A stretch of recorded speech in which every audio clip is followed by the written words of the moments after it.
Bonjour à vous tous, bienvenue à cette capsule pensée du jour. Aujourd'hui, jeudi, je vous convie dans la lettre aux Colossiens et à partir du verset 23, et juste avant de le lire, le bout de passage qu'on lit, Paul va parler des relations familiales, des relations de couple, il va parler même des relations au niveau du travail, et ensuite il va enchaîner avec ce qu'on va lire au verset 23. Tout ce que vous faites, faites-le de tout votre cœur, comme pour le Seigneur et non pour les hommes, sachant que vous recevrez du Seigneur un héritage pour récompense. En effet, le Seigneur que vous servez, c'est Christ. Un passage tellement intéressant qui nous met au défi. Faites-le tout ce que vous faites. Et dans le tout, ça inclut tout ce que vous trouvez bon à faire, à exécuter une action. Faites-le de tout votre cœur. Non pour les hommes, mais comme pour le Seigneur. Et puis, on voit qu'à quelque part, c'est comme si le comment est important. Comment est-ce qu'on fait les choses est important. Et c'est comme, il y a l'idée de faites-le comme si le roi des rois était juste à côté de vous. Pas parce que tu as peur de te faire virer, mais parce que tu veux bien faire, parce que le roi des rois est à côté de toi. Il va te dire, faites-le de tout votre cœur. Et ce qui me fait réfléchir et ce que j'aimerais nous suggérer, c'est l'idée que dans une période comme celle qu'on vit, avec tous les moyens technologiques qu'on a, il y a beaucoup de distractions, mais beaucoup de distractions qui sont à une portée de pouce, que je pourrais dire. Et puis, ça devient de plus en plus difficile d'être complètement concentré, focusé sur une seule tâche pour la faire de tout notre cœur. Et ça ne parle pas juste d'une efficacité, ça parle avec un cœur qui est joyeux, un cœur qui veut bien faire. Et, euh, et c'est ça, l'idée de la distraction fait en sorte que c'est difficile pour nous de faire les choses de tout notre cœur. Moi, ce que je veux nous encourager, puis c'est un petit défi, c'est qu'on puisse réfléchir aujourd'hui. Vous avez quelque chose à faire. Essayez de réfléchir à comment est-ce que je peux faire ça de tout mon cœur, sans être distrait.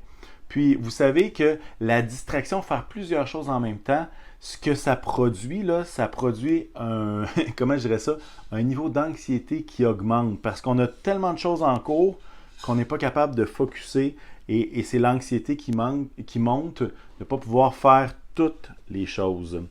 Euh, Pourquoi est-ce qu'on devrait faire les choses de tout notre cœur comme si c'était pour le Seigneur?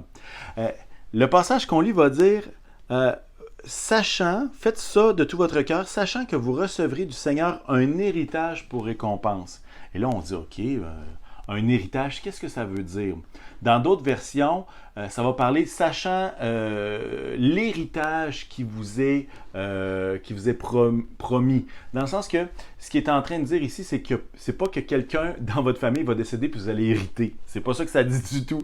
Mais ça dit que notre héritage, il est dans le ciel avec Jésus. Cette vie éternelle-là, Dieu a décidé qu'il allait avoir des récompenses pour ce qu'on aura fait et quand on lit ce passage-là, pour la façon dont on les aura faites. Alors, peut-être vous dites, ouais, mais là, pourquoi qu'il faudrait qu'il y ait des récompenses? Regardez, c'est Dieu qui les détermine. C'est Dieu qui a décidé ça ainsi. Et nous, on voit ce passage-là, puis on dit, regardez, là, il y a un héritage qui est là comme une récompense. Et cet héritage-là, c'est la vie éternelle, mais les récompenses également qu'il y a dans cette vie éternelle-là. Parce que c'est pas vrai que parce qu'on fait les choses de tout notre cœur, qu'immédiatement on s'en va à la vie éternelle, qu'on est sauvé pour l'éternité. Hein? On sait très bien que c'est par la foi que nous sommes sauvés. Et autant Pasteur Paul mardi, autant Pasteur Francis qui nous parlait d'une bonne nouvelle, disait effectivement que c'est tous sont pécheurs et que le don gratuit, c'est Jésus. Et c'est en plaçant notre foi en lui. Donc ici, il n'est pas question de gagner notre salut en faisant les choses de tout notre cœur, mais c'est de dire que tout le travail que nous faisons, Dieu n'est pas injuste et il va nous récompenser et c'est ça la promesse que nous avons. Alors, on le fait parce qu'il y a une joie de servir le roi des rois, mais il y a également une récompense à venir qu'on ne sait pas, mais qui va être là. Et la Bible va nous parler d'amasser des trésors qui sont dans le ciel, non pas juste des trésors terrestre. Alors, qu'est-ce que tu peux faire aujourd'hui? Qu'est-ce que je peux faire aujourd'hui de tout mon cœur, comme pour le Seigneur? Je pense que c'est un bon défi et je vous encourage vraiment à l'essayer. Et puis, peut-être vous dire, moi, je fais tout de tout mon cœur. Et merci Seigneur pour votre vie.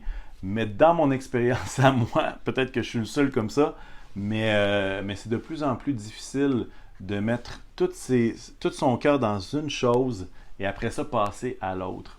Donc, qu'on puisse être des fidèles serviteurs de Jésus pendant cette journée et pendant le restant de cette semaine.